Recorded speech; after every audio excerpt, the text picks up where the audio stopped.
for tuning in to the Loser Kid Pinball Podcast. We are on episode 97. I am Josh Roop. With me, my co-captain, as always, Scott Larson. And Scott, it's getting Christmas time, and I know you've been eyeballing some of those sweet pinball machines. You thinking about getting anything? You know what? We're doing a major renovation on the house, and I still have my Guardians of the Galaxy in a box in the garage because I haven't been able to open it up. If I had space and I weren't doing a renovation on the house, get in the waiting queue for the Mandalorian Topper. If you're a big fan of that game, it's a great accessory to put on there. Yes. And flipping out pinball, Zach and Nicole Mini, they just got back from vacation, and they got quite the stack of emails they're going through, but they have quite the stock in right now. So you want that Christmas present. Their shipping is insanely fast. I noticed one of their customers had posted last week that they had ordered on a Monday and had it by, it was like Wednesday afternoon. It was insane. So if you want that pinball machine, if you want those accessories, go check Flippin' Out. They are great. I'm going to move on to our guest. Well, okay, but did you bring up Zach's epic mustache? Oh my goodness. Yes. Yeah. You know what? There's only one man in pinball that can pull off a sweet mustache, and it's not Zach, because he looks like he looks like an 80s porn star when he tried to do it. Okay, I was thinking it was channeling Magnum PI because I'm keeping it family friendly. But if there's anybody in pinball that I would grow a mustache to emulate, it is our guest today. Yes, and he needs no introduction. If you are, unless you're new to pinball in the last 2 minutes, I hope you have at least heard the story about Roger Sharpe and the infamous shot. We interviewed you, Roger, about 2 years ago, I think, during the pandemic. Yep. And you led us through the whole process of actually getting up to that, which was fascinating. But first off, welcome to the show. Thank you so much for coming. And you're always great to come on the show, and we really appreciate you slumming it with us. So no, thank you. I continue to joke that, for those who are listening, if they're disappointed, it's not Josh or Zach, it's their dad. What can I do? What can I say? But okay, but I do have a question though. Yes. Who would win in a 3-way match between a 25-year-old Roger, a 25-year-old Josh, and a 25-year-old Zach? Wow. Great question. What era games? Oh, wow. No, because, the big thing, and I don't want to get too sidetracked or too long-winded. I'm trying to get better with that. But I think the problem that I've had recently, as I've gotten back into competition, and I know I did fairly well some months back, my first tournament where I actually finished fourth and knocked out both Josh and Zach in the process. I don't know the rules on the new games, but if what we're talking about just the physicality and the ability to still have the kind of reflexes and concentration that I had at 25 without the ruptured discs, I will say humbly, there's no freaking way that either of my sons could match me. Yes, love it. And that's the correct answer. That's what I wanted to hear.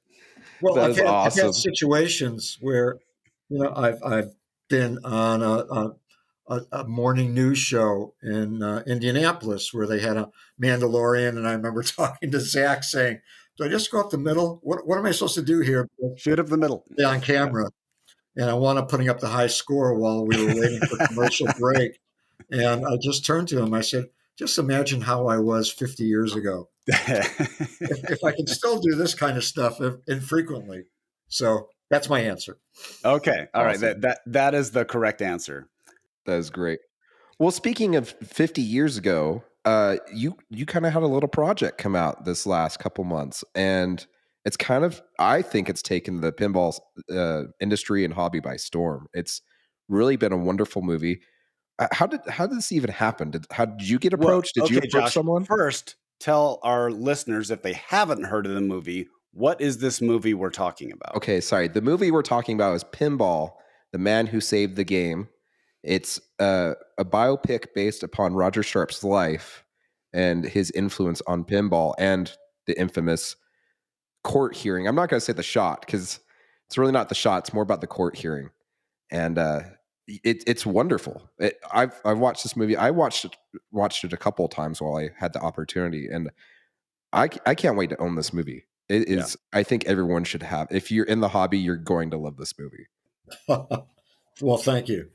I think the part that surprised everybody, just I'll say this as a preface, is that it's not a documentary. It's actually a movie with, with actors and people portraying me or portraying Ellen and our son Seth. So I think that that's first and foremost. And to answer the question, really back in February of 2020, I was approached in a rather left field email from Meredith and Austin Bragg, who were filmmakers. They had just done an award-winning short called A Piece of Cake, which I highly recommend. If anybody has, I think it's like 10 minutes or 8 minutes, watch it because it is marvelous and wonderful and funny. But they reached out to ask if anybody had ever done a movie about me. And it was like, well, yeah, I mean, I've been in a lot of documentaries and news stuff. And and it was, no, actually about you. And it's just like, huh? Who cares? No. And Josh, you just mentioned that you've seen the movie. So you kind of know that the setup for the beginning of the movie effectively is that condensation or consolidation of that conversation that we had initially, which was, okay, fine. And that's how we went. They had this idea. They had done some digging, looking at a project, thought maybe it'd be a short, maybe it'd be a documentary, did not think of it initially as being a feature. And lo and behold, after some period of time, we were talking. MPI, the Moving Picture Institute, that was backing this project, believed enough in Meredith and Austin Bragg to say, sure. And they reached out to me and we communicated and reached an agreement. And I was still of the mindset that, yeah, this is never going to happen. This is kind of like a flight of fancy, but I'll play along with it. I mean, we're in the midst of COVID. What am I doing here other than just kind of waiting things out as, spring became summer of 20 and going through a couple of script treatments and story and plot lines and what we wanted to do and what I was comfortable with versus not comfortable with and on and on and on. So that's really how the process started. It was kind of like something totally from left field that I had never envisioned or expected, and truthfully was somewhat humbled by the audacity of Meredith and Austin to think that there was really a story to be told in terms of my life, and then my willingness to kind of allow some things to kind of be dealt with in a way that made the movie wonderful. But I think of it truly as being a testament to Ellen. Yeah. The idea of a single mother back in the early 70s who knew what she wanted, was, her mindset, the whole idea of not just Me Too movements that we're dealing with, more recently, but just the strength and fortitude of this woman.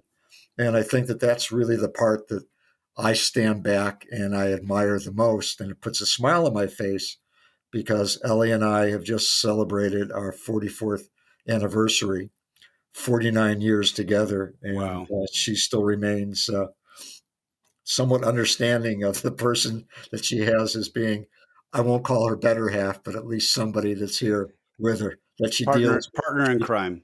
Yeah. Partner in crime is probably good, although she has been complaining today. The house is just a shambles. We've got to do something. It's what? There's pinball in every room. What's wrong with that? Hey, can I have you talk to my wife? Because there's a lot of rooms upstairs that right now I have 6 games in the garage and she thinks I need to par it down. I think I need to expand. And we don't need kids' bedrooms. They're unnecessary. I understand. In fact, it's funny, Scott, when you say that, when finally both boys wound up leaving, Ellen's comment was, there has to be one room in this house that is for me. Okay. And it wound up being Josh's old bedroom that became her sanctuary. No, there can't be any games in here.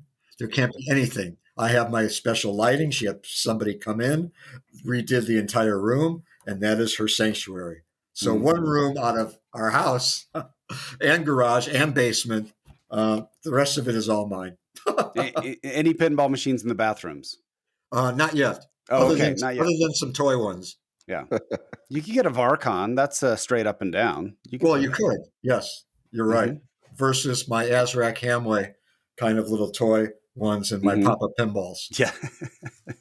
Well, I got to say, I think that's the part I loved most about the movie was the relationship between you and Ellen, and coupling that so well. I don't know you guys personally. I haven't spent a bunch of time with you, but after watching this movie, I felt like I got to know you guys personally. And I even sat down with Zach and Josh after Expo, and we talked about it. And they said it was pretty spot on. They felt like they did a couple liberties. They felt like, but for the most part, what you're seeing on the screen was a fairly accurate assessment of the relationship. And so it's something I think, speaking to your 49 years, I think a lot of people aspire to that, and it's amazing. And it's something to look forward to as a man that's been married for 15. It's like, it gives me hope, and it's just awesome. I love this movie. I have so many questions about it, but I'm like, I don't want to ruin anything for Scott, like how he made the shot at the end. Well, okay. That's right. There you go. Well, I do know the end, at least. Now, when your approach was something like this, I mean, it would be easier, I guess, to do a procedural or do like a documentary style thing. But they actually, the approach was, this is a love story, and the thing that you're working through together is this journey into pinball, like starting down the rabbit hole. So when did that transition start? You're like, well, we want to do it this way, more of like an actual story. I think it was early on. The focus, I mean, truthfully, and for those, I'll do a plug for Jeff Teolis, because I know that he interviewed both Meredith and Austin on one of his podcasts some time back. And they really kind of gave the story from their perspective. But truthfully, it was kind of like, does anybody really care about me as a young boy? I mean, they really were viewing it from the standpoint of my life's journey and the fact that somehow pinball became this integral part of my growing up. And we kind of fast forwarded to college. Nobody needed, I mean, it was like, nobody needs to know my relationship with my mother, my parents. My sister was supposed to be a part of the movie as well. I mean, we got into the weeds a little bit more in terms of it being much more, I guess, autobiographical, if you will, where I thought that was somewhat, unnecessary. Look, I am incredibly grateful for what I have achieved in my life. Just let me put it that way. I never, ever thought that it would be the legacy that it has become. So in looking back and, in quotes, reliving my life with them, I'm somewhat self-effacing, I guess, in some ways. It was kind of like being this person looking at the menu and saying, well, no, not that. I mean, that's not really important. Nobody really cares about, and it's like, yes, they do. And I think that the intention always was, after we started talking, and it's been joked about, you guys know this, you've dealt with me before, you're enduring it now. I talk a lot. I've joked that, when I was in advertising years ago, I spoke in headlines and sentences.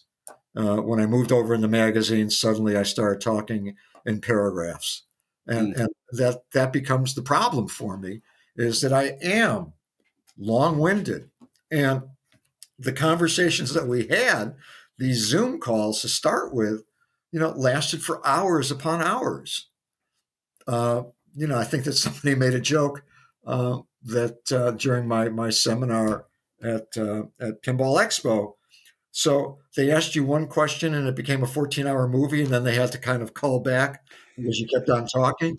And it was like, it was somewhat comparable to that of going through my life with them asking questions and, okay, let me fill in the blanks. And this is kind of where it started, and so on and so forth. And then consolidating and condensing it down into something that made sense in the scheme of things. I think that one of the concerns that we expressed, myself, Meredith, and Austin, and just looking at everything was, will people think that this is a pinball movie? And oh my God, they're not doing an overhead with a rig, and people are not streaming pinball nonstop for an hour and a half.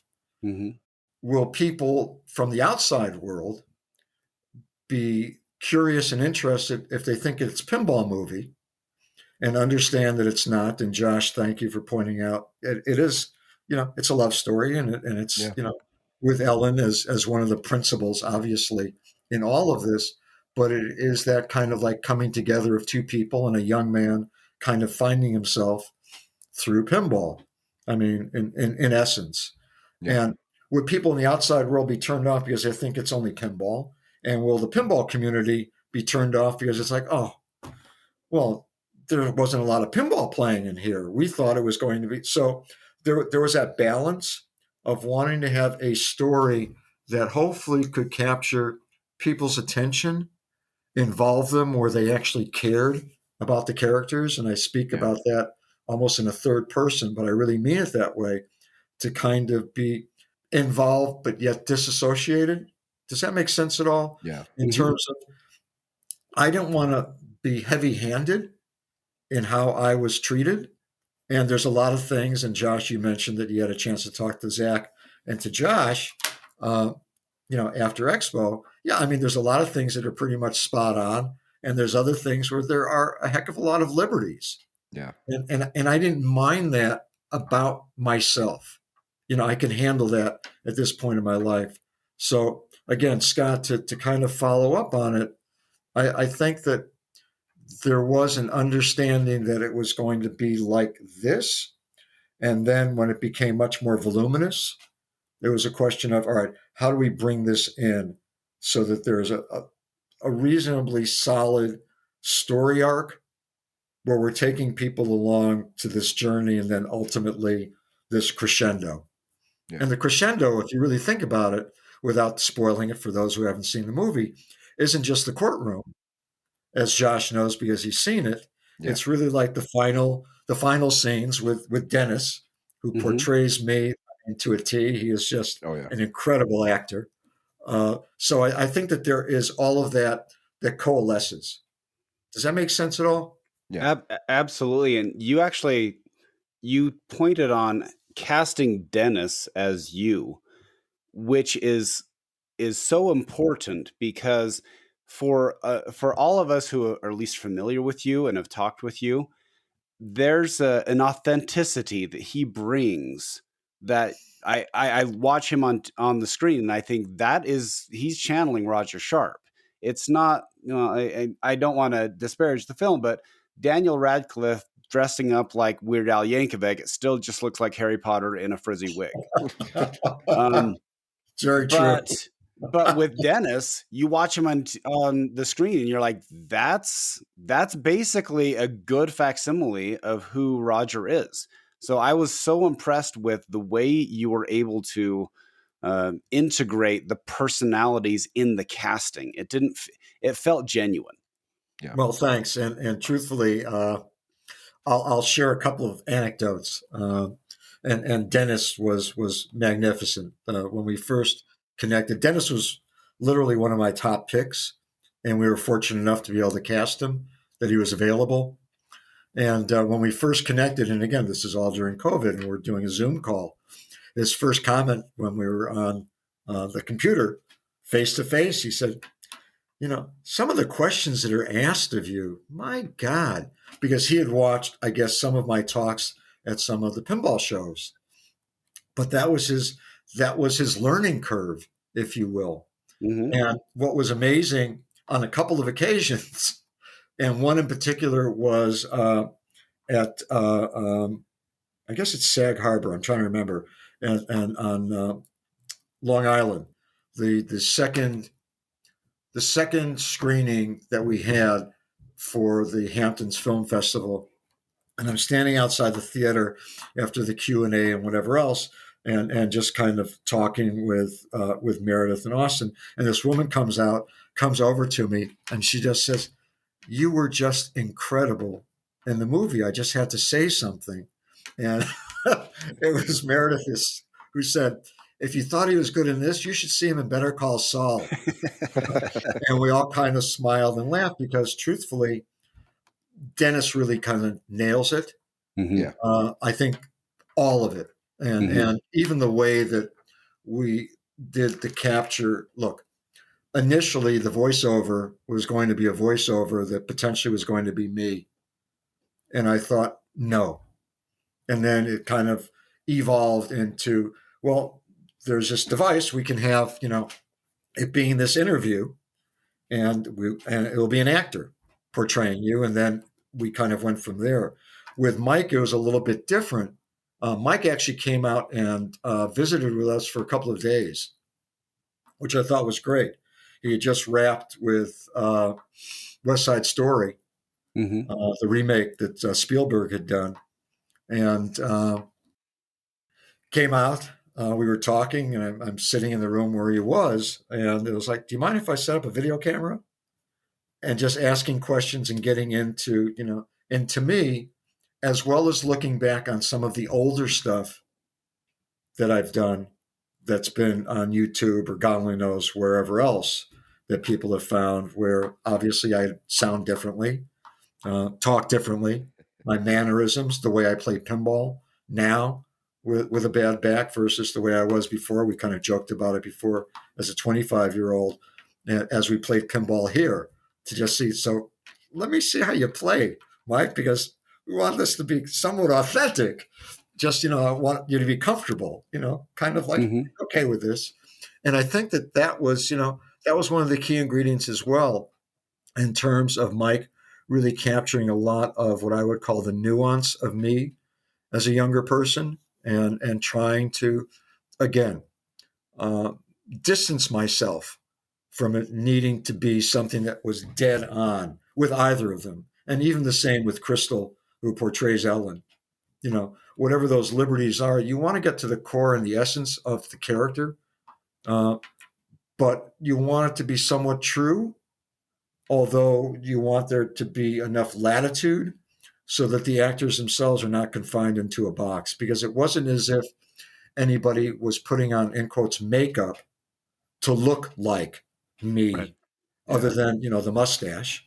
And in the case of Dennis, when he came in, I mean, for those who have followed Dennis's career most recently, he tends to have a goatee as well. And, we were on air and I said, "God, I'm really sorry. I guess you're going to have to," "Oh, no, don't worry about it. It's okay. I'm fine with it." I said, "Okay, just want to let you know. I mean, I've had them in the past, but not back then necessarily."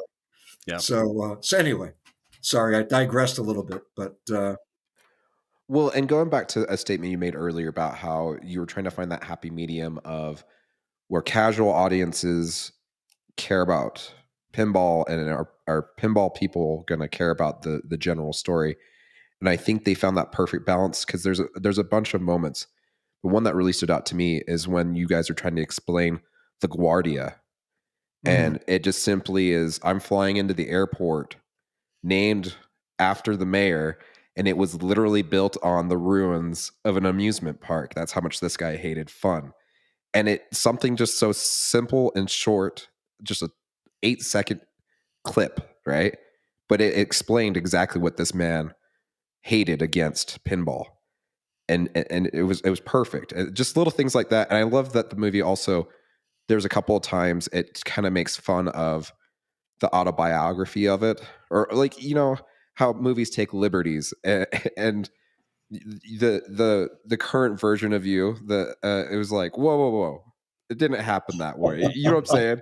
I loved that. I loved that they were like, brought it back to reality. It went movie-ish, and then it came back to reality. Right. It found a really, I don't feel like I've ever seen that in a movie yet, unless if you're talking, I don't know. I felt like it did such a good justice of keeping the content true but fun, not boring. Um, and the other thing too is you started releasing the pinball tapes with Nate Shivers on Coast to Coast, Yeah. but only a couple of those came out. How much? We obviously, well, I've seen the movie, so I know that they play a part in the movie. They play a good chunk of the movie. Did they have to listen? Because Zach has all of the tapes on computer. He showed us, and I was like, holy cow! There's a lot of recording here. There's a lot of time here. There is. Did that play a lot into the movie? Like, did they go through all that too to kind of get an idea of what to do with that? Yeah, they schooled themselves pretty well in regard to the first conversations when I guess they got over the hump of I won't say breaking down the barrier, but getting me to think, all right, sure, I'll go along with this for now because it's never going to happen. And you know, and the conversations were great. I didn't really take it seriously early on, but they had started to do their homework, and I wound up providing to them the tapes. Here's all the people.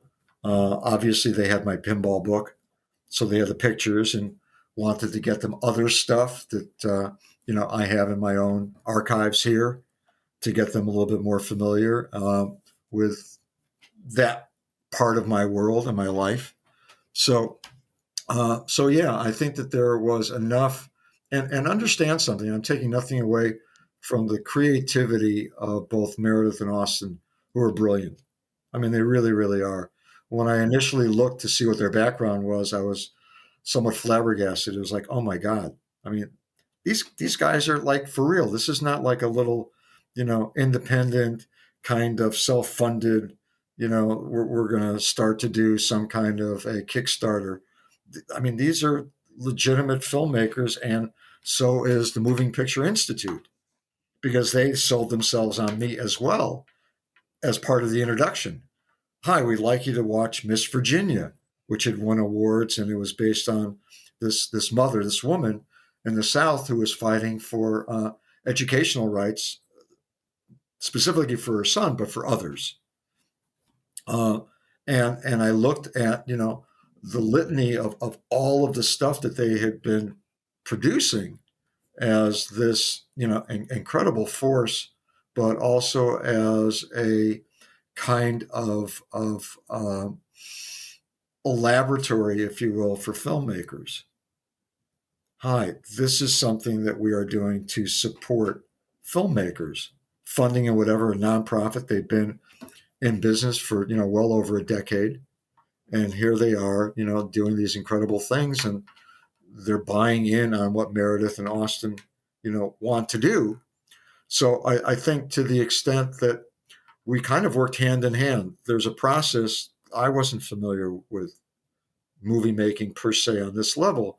They did, I think there was 5 lookbooks, which are short synopses of where they wanted the story to go. And they shared that with me probably like we were a couple of months in. They were making notes and whatever. And I was like, here. And it was, yeah, no, we don't have to go back. I mentioned before, we don't have to go back to when I was young, like a little person. No, we don't have to go back to here, or we don't have to do this, and so on, and really kind of condense it down into something that was, I thought, better. And then looking at dialogue. You know, when you start getting into scripts, there's a lot of stuff, and Josh, you've seen the movie, there's a lot of stuff that is literally word for word from me. Oh, really? That, you know, either Mike is saying and or Dennis is saying in the context of whatever the scene is.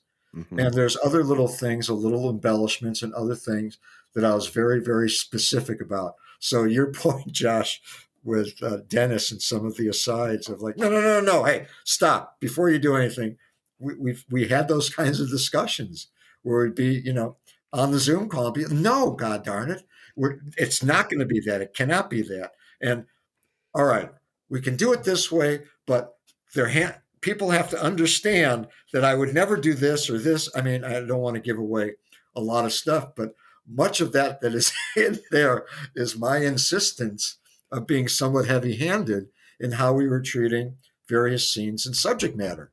So, in a lot of ways, I tend to view it as, and I know that I'm listed as an executive producer, but I'd like to think that I was also somewhat of a collaborator as well in terms of the script and how we kind of weaved everything together. So, from casting on through to everything to wardrobe, you name it, all of that. I was very much deeply involved in, and I wanted it to be right and wanted it to be authentic. And we haven't gotten into it, but even to the extent of the pinball machines, that was really critical for me. Yeah. Every machine that is in that movie are machines that were handpicked by me to be in the movie specifically. And yes, El Dorado and Bank Shot, people know the legend of that. That's fine. But there are other things that are in there where I can tell you why those were important and critical and why it was appropriate for them to be where they were. Okay. So I think that, I'd like to believe that at some point in time, and I know that Nate has gone on to do more things professionally in his life and his world, it was all because of son Josh that he said, you have the tapes of the interviews from the book? Oh, yeah. Yeah, I got them in downstairs. They're in one of the file cabinets. I have six 6 foot high file cabinets of stuff. All right. So that when I die, the boys are just going to have this wonderful, glorious thing of like, oh my God, what has he left? And I'll let people pick through the bones. But I said, yeah. He said, you should transfer those from tape. We're looking at 40 some odd years later. Yeah. Do they even still work? And it's like, I don't know. I guess it's not like it's in a humidor for, cigars or a wine cellar kind of thing. Yeah. And he said, you should transfer that into new media. So I wound up, number one, testing it here on literally the cassette recorder that I did the interviews on years ago, putting in new batteries in my little Sony cassette recorder. That worked, thank God. Played it and it was like, oh, okay, so it still works good.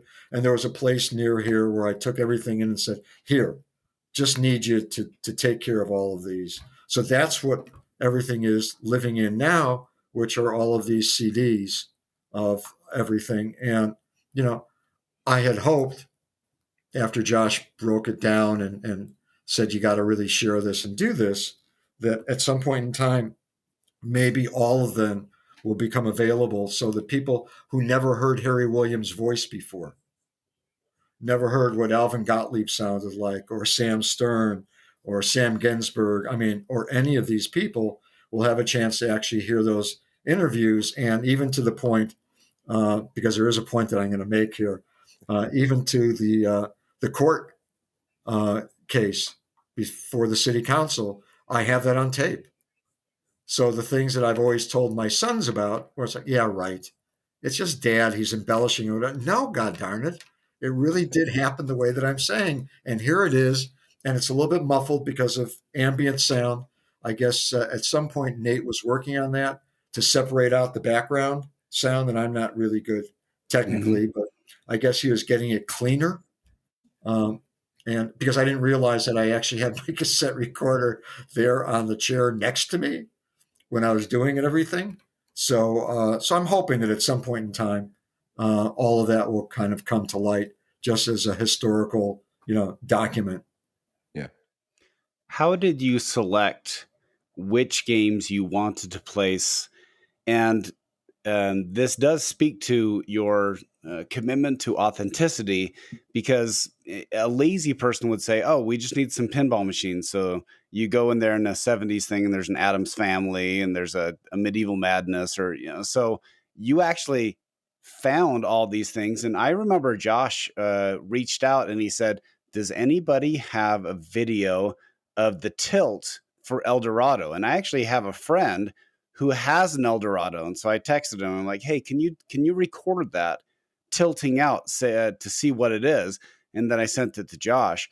But that's like a level of detail that is not common in these type of projects. So how did you micromanage that to figure out which games you want to place where? It was a gift from Meredith and Austin to understand and agree with me. More importantly, from MPI to understand I'm really serious about this. Mm-hmm. I tend to be much more of a control freak. I am somewhat anal to the point of it probably being uncomfortable for some people in some situations. But I said, this is going to have to be. And thank God the community is the way that it is.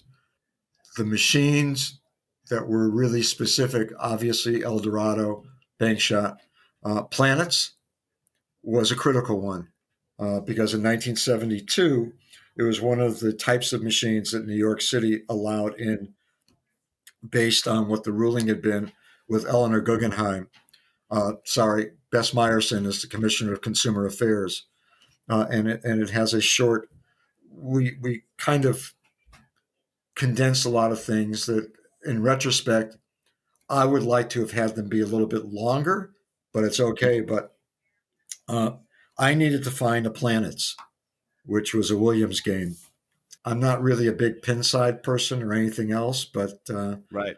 Josh and Zach said you should go on pinside and you post something. Yeah. In search of, yes. Yeah. And it's like, okay, I don't know how to do this. Fine. And I went on pinside. I could not do anything unless I paid money. So I paid whatever it was, $10 or $5. Like 10, 15 for verification. Yeah, something to join so I could post something. Mm-hmm. And guy by the name of Davin wound up answering, and I sent back, and I guess he wound up reaching out to Zachary to find out if this was really Roger Sharpe. That's hilarious. So it was like, hi, I really need a Planets. There's a movie that's coming and blah. So it was people like that. Kevin McCune from Classic Pinball out of New Jersey. Just incredible. And all the people in that community of reaching out and saying, all right, I need a Subway. I need a Cowpoke. I need games from the mid 60s because we're going to focus here on that. I need games from the early to mid 70s. Nope. Can't be older than that. Can't be this. Can't be this. And literally hand selected from the collections. So this is what Kevin has access to. Awesome. All right. From these, I want these, and these. And one of the things, in all honesty, is that Bally doesn't exist anymore. Williams doesn't exist anymore. The old Stern is the old Stern and Chicago coin, D. Gottlieb. So it was going back through all of the appropriate rights holders to ask permission. I'd like to feature these games from Williams from this era. What is the cost?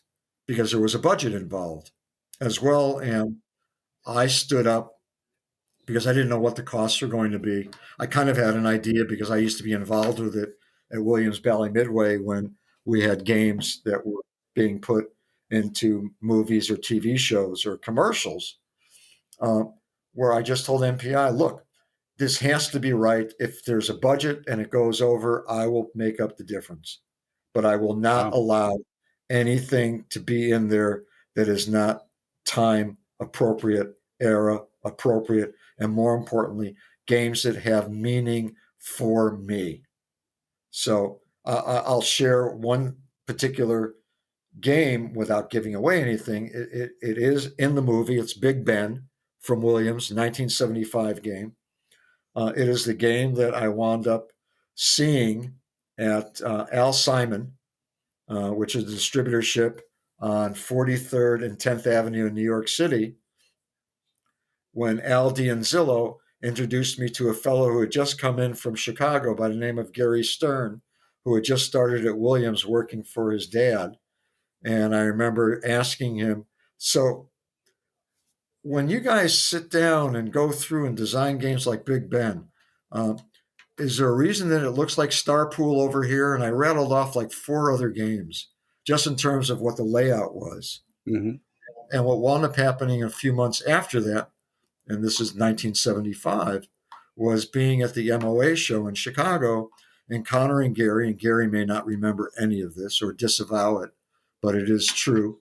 Uh, Seeing him at the show, and his thing was, oh, this is Roger Sharpe. He's doing a book or whatever.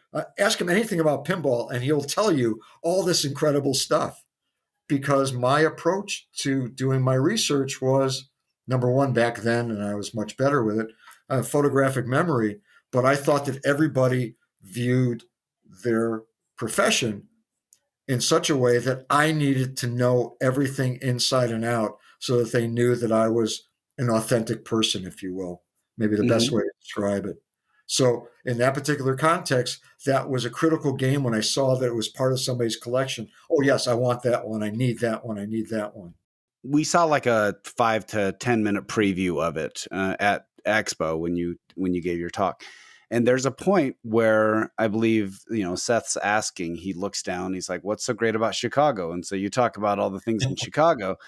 And he says, because all these things say Chicago on them. Were you even familiar that Chicago was the place where all these things were made? No way. You had no clue. No, I mean, that came through in our conversations. And as I told him, I mean, the best way that I've always described now as an adult over these past few decades, I grew up pinball ignorant. I went to Wisconsin, University of Wisconsin, and became entrenched in pinball. And then I moved to New York, and I'm in a wasteland. So I go from ignorance to just this, incredible amount of a symbiotic relationship with pinball. And then I go to New York, and it's all gone, and I have to travel to New Jersey or other places. And no, I had no context at all. I may have mentioned this before, and we were going to do it more so in the movie, but it didn't make sense that when I used to visit my older sister with my parents at the University of Illinois for Mom's Day weekend or whatever else, my sister's older than I am, in college, they'd have pinball machines there. And I'd play pinball. I mean, I didn't need to know what was happening at the sorority. I could care less. I mean, there's a somewhat a vast age difference. Well, it comes out in the movie, but yes, it's a difference in age where I don't know. I'm just a baby brother. I don't know any of this. I don't really care who she's seeing or what's happening at the next big, whatever. The opening part of my pinball book, where I talk about standing on an orange crate. I mean, that's all true and real. The only thing that's not true is it wasn't a pinball machine. It was a baseball man-run unit. That pitch and bat captivated me. Yeah, pitch. I mean, my God, I still remember. So yeah, that was something that we wound up doing to really kind of emphasize the fact that number one, I was ignorant about pinball, and totally so in terms of it being in Chicago. There's another part of it in terms of Harry Williams. I didn't know any of these people. There were no books. I did everything on the fly to start with, and it was from one meeting at a trade show or in an office to do interviews that you wind up piecing things together. There was this vast jigsaw puzzle of an entire industry. So how do I find the edges? And then how do I work in the middle parts so that I have an entire puzzle that's completed? And that was my quest. It took me 3 years of my life to do. So it was different back then because there was no internet. You had to really kind of go in to microfiche and other files. And, I've said it on a couple of occasions, looking for research for the article for GQ magazine, going to the New York Public Library and the stacks, looking up pinball, and there's nothing. And let's see, flipper, tilt, pin. I mean, I tried to think of any words that were pinball words to see, is there anything? And the only thing that existed was an article in 1972 by Tony Lucas that I think was either in Esquire or in Playboy, where it was on pinball, and the game that was featured was Fireball. Hmm. And I mean, it was all these crumbs that you find, on the path, and you pick them up along the way to kind of create the story. And so, again, sorry to be long-winded in answering the question, but yeah, I mean, that scene captured my understanding and my discovery of Chicago. So the other thought process I had too, it's a very different environment now in the pinball industry. I mean, we've got almost, I'm going to say, rock star designers, right? There's people we put on pedestals and stuff like that. And it's very interesting to juxtapose with the time period of the 70s when you're doing these interviews, because it's almost these people are standoffish because the only people that come snooping around their offices, it seems, are officials that want to shut them down, right? And so I guess my question is I assume that's pretty historically accurate too, right? They were pretty standoffish with you when you started trying to do these interviews and whatnot. Oh, big time. The door opened a little bit more readily at Williams because of Gary and that entree that I had in New York City, and my spouting about seeing this game and thinking, well, it resembles all these other games, and not in a negative way, in a positive way. Hi, that must be the way that games are designed. And it was like, so who else are you going to see? And I had started reaching out, and through distributors that I encountered and found not only in 8th and 10th Avenue in New York City, but outside in New Jersey as well. And meeting some people who were like some first generation, but second generation going back to the 30s. So getting all of that as a starting point. And then, yes, I remember meeting Sam Ginsberg at the trade show and said, "Hi, I'm Roger Sharpe. I'm doing writing a book, and I'll be contacting you to interview you." It was, yeah, I don't do interviews. Thanks. Goodbye. So long. Yeah. I mean, everybody at that point in time, we didn't get into the weeds. I didn't think it was necessary for the movie, but from Williams and Bally, who were wonderful and great, and Billy O'Donnell and Tom Neiman at Bally, along with Bill O'Donnell and Ross Shear, Paul Calamari, Bob Harpling. I mean, all of these folks, Jack Middle, Joe Dillon. I mean, the list kind of goes on in terms of all the people and all the music. So we're giving you access to all of this, but Alvin Gottlieb, you're never going to get in to see them. Yeah. Really? So everybody had this whole thing. Hi, our doors are open for you, kind of, up to a point. Yeah. But Gottlieb never. And I remember sitting down and getting in to meet with Alvin Gottlieb. And one of the first things he did was he opened up a drawer, his desk drawer, and just took out a whole slew of like envelopes and dropped them down on the desk. And I'm just sitting there. And it's like, okay. And I know that James was there as well, I think, for the first meeting to take pictures, but opened up one letter and it was like, "Hi," because I told him I'm doing research for a pinball book. I'd like to interview you. And it was somebody writing saying, "Hi, I want to do a pinball book and I just need you to do blah, blah, blah, blah." And I remember stepping back and saying, "Look, I don't want you to do anything. You don't have to write anything I want to ask you questions, and I will share the interview with you afterwards so that you can have final say and approval." And I did that with everybody. If there's anything in here that you don't want anybody to know, I will, absolutely respect that. Not a problem. And I remember with Alvin, after being led to like the edge of the ocean from everybody saying, "You'll never get in," to actually being there and thinking, "Oh my God, I've accomplished something incredible." I remember after a couple of hours of talking, I knew more about Alvin and his personal life and his marriages and his children than I did about anybody. He was just such an incredibly warm and open person. And I just kind of ate it up. So to answer your question, it was pretty authentic of trying to get through to people, break down that barrier, have them believe that I'm doing a pinball book. Who wants a pinball book? And I know there's a comment made by a character in the movie that is pretty much dead on. Nobody wants a book about my wife. I think that really what I wanted to do and I needed to do, and hopefully it has stood the test of time, although not to the way that I ever wanted it. I wanted to pay tribute to these incredible human beings. I've joked a lot, maybe not joking, maybe just making it as a statement, especially now that I'm as old as I am. I encountered men who were old enough to be my grandfather or my father, and we were able to talk about pinball. And we were able to talk about things far in advance of my being born. Being able to sit down with Harry Williams and say, wasn't it 1933, Harry, and not 1932? And and because I'm resurrecting their memories, their accomplishments. With Herb Jones, I was devastated.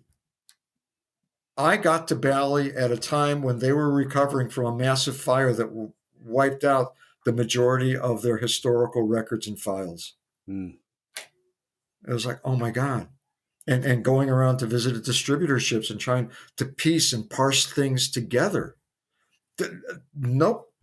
I remember asking Alvin, and maybe this sums it up the best for everybody, and even now today, superstar designers or not. So, Alvin, what's your favorite game? Favorite game? Well, it's going to be that one, Spirit of 76. That's coming out next year. No, that's like the new game. What is your favorite game? And it was difficult to get him to give me a real answer because the history for them back then, and I think even now, was disposable. Yeah.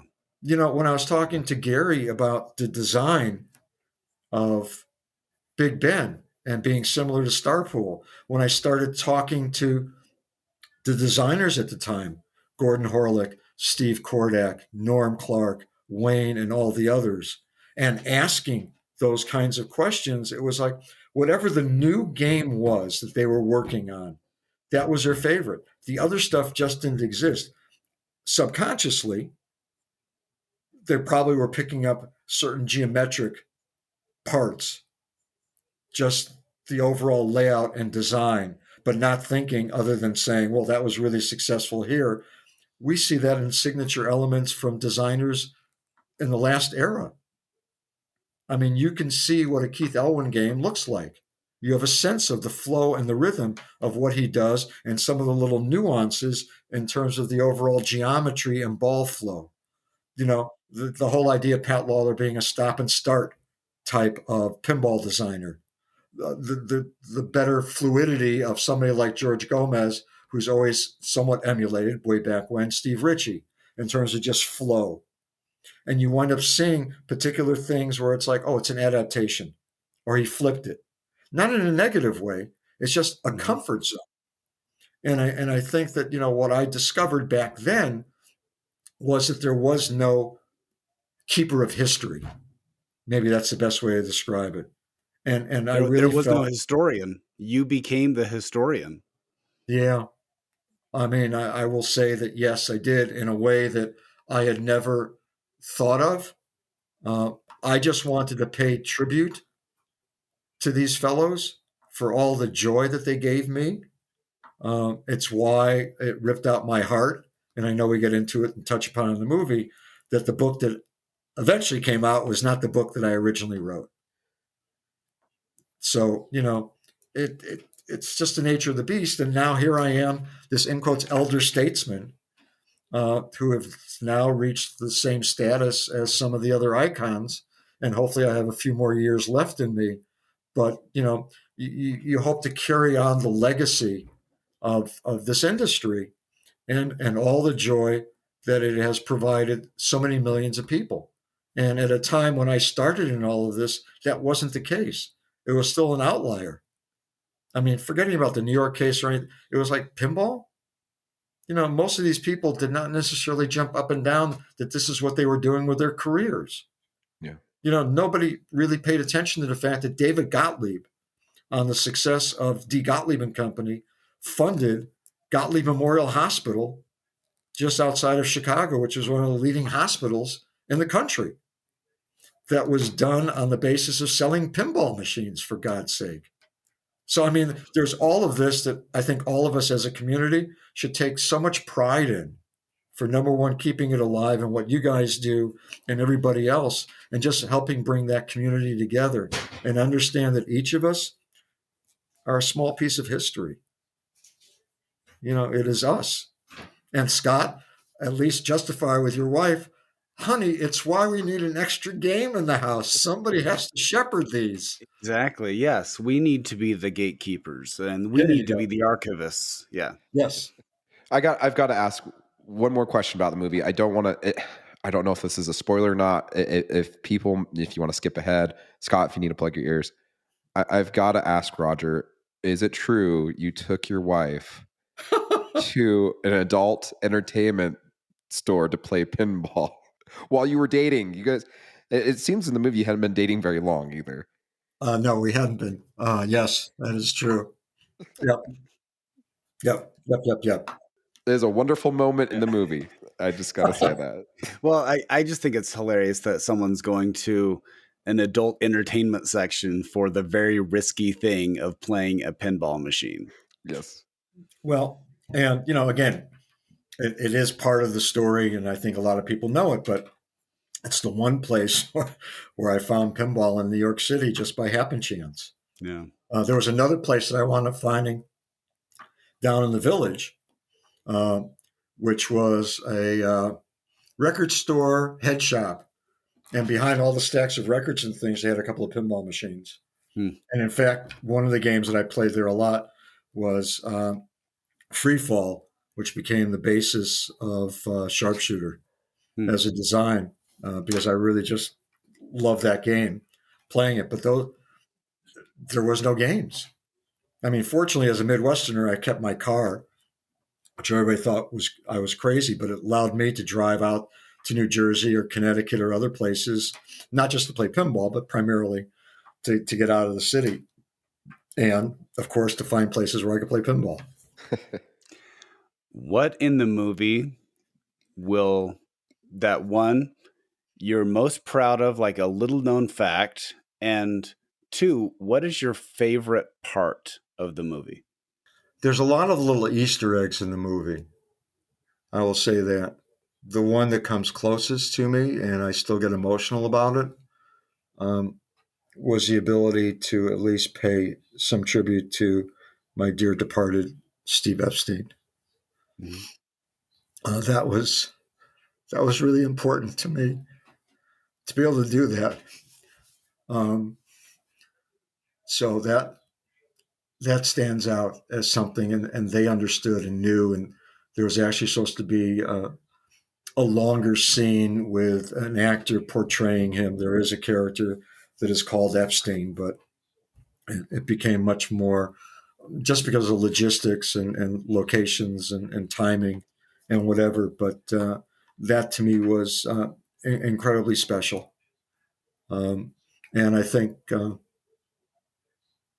probably the culmination of the movie, without giving too much away, and Josh will know this, just the finality of it. The credits, which I didn't know at the time were going to be the way that they were done, with the visuals that were there, is really also very special to me. So some of the Easter eggs, I mean, there's pictures that are on the wall that are of my parents. I mean, little things that we put in, things that were part of Ellen and what she did and had. So yeah, I mean, there's a lot of, I guess, personalization within the movie that, people won't necessarily pick up on, but for me, it is very much heartfelt. And for me, it is truly, I mean, incredibly grateful and thankful that they were able to do what they did to accommodate. I must admit, Roger, it seems like you have lived your fullest life, and right now you're just doing the side quests, and your life is awesome right now. And I expect when this thing releases, there's not a director's cut, there is a Roger Sharpe cut, and it's got to be at least 3-4 hours long. What do you say, Scott? That's the first episode. Yeah. Okay. Yeah. Well, and the plan, just so that people know, more festivals coming up, uh, waiting to be officially announced, uh, looking at signing up a distributor. Um, there is one that's somewhat on board, but I'm not at liberty to reveal anything at this point. Looking at international as well. The plan right now, with the way that films are being as fragmented as they are, is a theatrical release sometime in the spring, maybe March or April. I don't know what that means.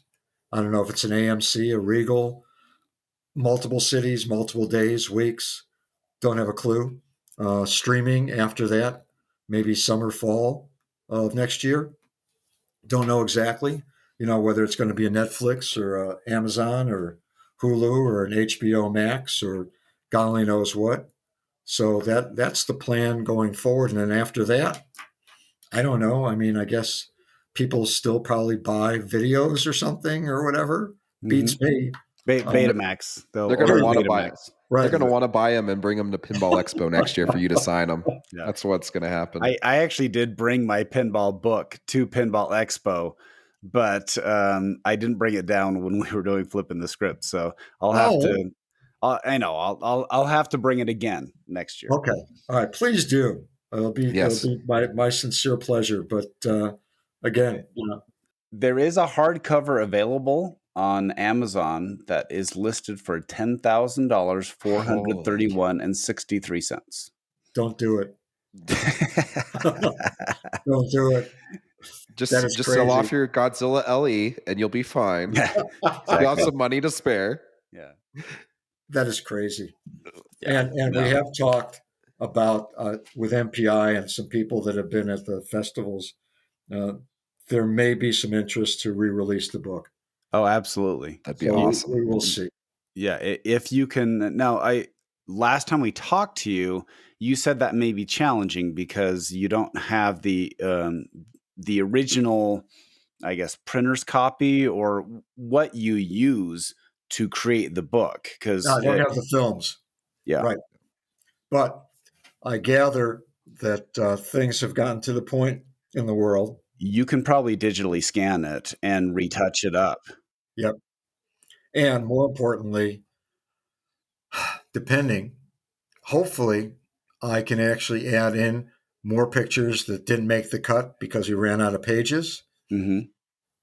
Maybe take more of the interviews that were not in the final book and put those in as well. So if it can be another 24-page folio added in, I would love to be able to do that, and maybe this time actually read the book, because I have never ever read the book. You've never read your own book? No, it was too painful. I don't blame you. After watching the movie, it gives a glimpse, and yep. I mean that is very much, it's very much on target, and almost didn't happen. Okay, I do have a follow-up question though. Okay. There is another book that I know you want to re-release. Don't go there. I'm going to show you a picture of it right now. Oh, you got it. Oh my goodness. I knew it. For those in the listening audience, it is Roger Sharpe's How to Get a Good Tan book. How to get a great tan. Oh, great tan. Roger Sharpe. Without really frying. Without frying. Only $1.99. So I have my very own copy of How to Get a Tan Without Being Fried by Roger Sharpe. I'll have to autograph that at some point. Yeah, I probably should have brought this one, because this is the more collectible, and it's actually this is in mint condition. Like, even if you look at the spine, it's look at that. Yeah, this looks like it came right off the printer. There's a story about that. We'll have to talk about that at some point in time without boring people. But yeah. So the best way for them to keep up with this process, is it the website? Because I pulled it up. It's pinballfilm.com. Does that seem to be the best way? Yeah, it really is. There's a lot of wonderful information on there too, if you want to go check it out, and just to see the actors in in their outfits and stuff like that for the movie. It's great. Mm-hmm. Yeah, I know that they've actually released a lot of stills Yeah. from the last time I visited, which I thought that was great. And if you click on the various producers and people, the pictures that are there, it will give you little write-ups about them. So, if anybody's interested in knowing more about Mike Feist or Crystal Reed or Dennis Boustakiotis, yeah. Well, and I was going to say really quickly too, you've already got loaded up here. How many film festivals it's been at? 12 so far. You've won 2 awards. This is on IMBD, and the 2 were from the Heartland. One was for Audience Choice Award. So the audience loved the movie and gave you an award for it. And then the other one was the IFJA Directorial Debut Award.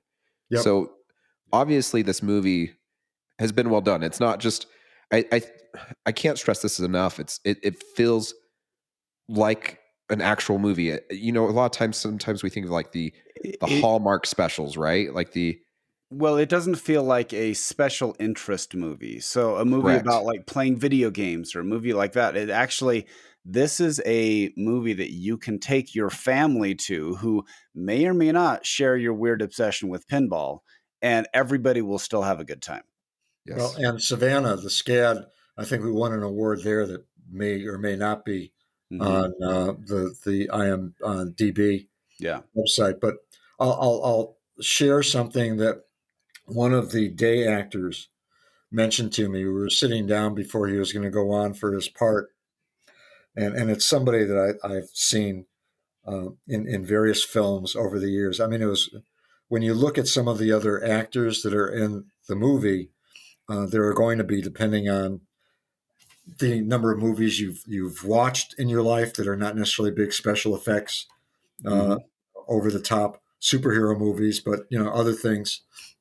And I remember we were sitting there and he was asking about this particular character because he was getting ready and he knew his lines, and we were talking. And as he got up to go, because he was getting called on set, he said, "I just got to tell you something. This is a movie that people don't realize they're going to go need to see." Yeah. And he went on, and it was like, and I sat there because I had to digest what he said. And it was like, this is a movie that people don't know that they're going to need to see. Oh, wow. Oh, that was really good. I mean, as I looked over as he's walking away, where it finally sunk in. And I think the point that you guys have made, and I really am appreciative of it, is the fact that it really is, I think, a very heartfelt film where hopefully, whether you know who the characters are, the story, that you're willing to kind of let yourself go and become entrenched in the experience. And I have to say, number one, Ellen and I had not been in a movie theater uh, going back to probably early 20, maybe 2019, with pandemic and the way that we've been. And my concern when we went to the Hamptons, which was the premiere. So the setup was going to be the premiere at the Hamptons for the Hampton Film Festival. And then I knew about Rain Dance in London. And it was a great excuse for me to take Ellen to see my sister, who I hadn't seen in a number of years, and to see my nephew and niece. So those are the two. And it was like, and wherever else. And Heartland, actually, what wound up happening in Indianapolis was the festival asked if I would be available. And MPI reached out to me saying, "Hi, would you be available to travel to that film festival?" And it's like, well, yeah, I guess. It's Indianapolis. It's only, 3-hour drive for me. Sure, I'll do it and whatever. But anyway, going out to New York for the first time, okay, we're going to be in a movie theater. All right, I can try to deal with that. Still hadn't eaten in restaurants or anything else. But my big concern, other than my neurotic obsession in terms of wanting not to get infected or anything, was, will an outside regular people audience like this? For those who are familiar with the movie The Producers or the play, Was I Zero Mostel and Gene Wilder standing in the back, waiting for Dick Shawn to come out and do Springtime for Hitler and thinking, oh my God, we have a hit, which is a flop. Let's go have a drink, and watching everything unfold. And, I'm sitting in the audience with Ellen. And it's like, wow, and it's a packed audience. They are laughing at the right times. They are engaged. And it's like, wow. I mean, from what my insides were doing, which was not knowing if they were going to like it. Are people going to leave in the middle? I mean, because you don't know. At that point in time, I'm very, very close to the movie. I mean, it is me, but just the whole process, as I've talked about with you, Mm-hmm. will it be well received? And getting through the movie was fantastic. The Q&A, where suddenly I was like, here, come with us. And it's like, huh? You're coming up on stage too. And the questions that were asked, how they were engaged and picking up on things, and not just questions directed at me, but directing at the producers from MPI, and Crystal was there, as well as a couple of the other actors from the movie, and Meredith and Austin. And it was like, wow, this is great. So that was the kickoff for me, was getting over the hurdle as to whether or not they would like it. And then the affirmation from you, at least, Josh, as well as others that I've heard from, people in the pinball community have also expressed an appreciation for the movie, whether they know me personally or not. You know what? I went with my wife, to Scott's point. I went with my wife, and we really kind of liked it. It wasn't what we thought it was going to be, or it was, or I mean, whatever it was, there hasn't been anything other than the feedback. God, his mustache is so bad. Jesus, couldn't you have done something with it? It's like, no. The mustache is fantastic. Right. It needs to be that. Yes. So, I mean, that was one of the key things. I mean, number one, Mike wasn't able to grow his own. And even if he had 12 years, I don't think that he could have done it justice. Yeah, probably not. Yeah. But, that was the only thing people, well, it was a little bit off-putting to see it that way. And it's like, no. That's, that was a mustache. Yeah. Well, that actually just shows how attentive to detail you are, in that, I mean, I was born in 1974. So I lived through this era. And when I see pictures with the lighting, with the clothes, with everything, I'm like, that takes me back in time to that era.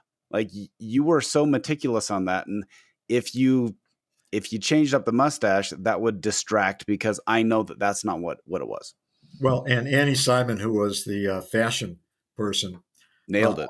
I would hate to show you all the pictures that Ellen and I pulled out from the closet, put on the floor, and took. All right, here's some of the clothes and stuff, and things that Mike is much taller than I am now, and even before I lost the 2 inches because of my back, there's nothing that I should or could have given him to say, here, I brought this out of the closet. Right. Do this. But Annie kind of nailed everything. So, all of the support people and everything else, and thank you for pointing it out, Scott, because they really did do a fabulous job on getting things as authentic as they could. So thanks, guys.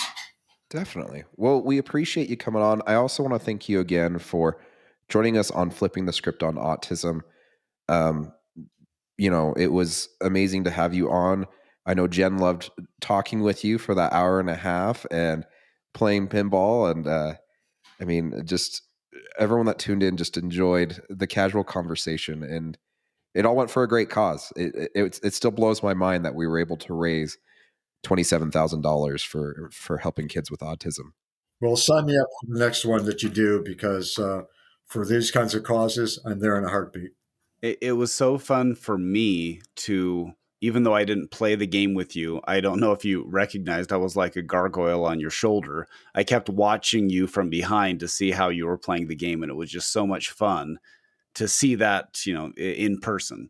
How you actually approach playing a game, because it's an art form. Yes. Well, a little bit more frenetic than my sons. Yeah. make the comment to Jen. I said, don't let anybody know that I actually just cradled the ball because that's so totally out of character. But yes, it was just, it was fun. It really was. I enjoyed it. Okay. Well, we'll put you back on the list if we ever do it again. Yeah. Well, again, thanks so much, Roger. We really appreciate you for being on. No, my pleasure. You guys take care. And again, happy holidays to everybody whenever this airs. Hopefully the next year is a good, healthy, and happy year for one and all. And you guys are the best. Thank you. Absolutely. Thank you, Roger. We really appreciate it. Yeah, it means a lot. If you want to get a hold of us, we are loserkidpinballpodcast@gmail.com. You can also get a hold of us on all the socials, Facebook, Instagram, Twitter, Twitch, all at loserkidpinball. We're coming up to the end of the year, so we've got some fun stuff planned, and can't wait to share it all with you. You got anything else for us, Scott? I'll just say boom shakalaka. Oh, yeah. Well, I guess we'll see you in a couple weeks. Okay, thanks.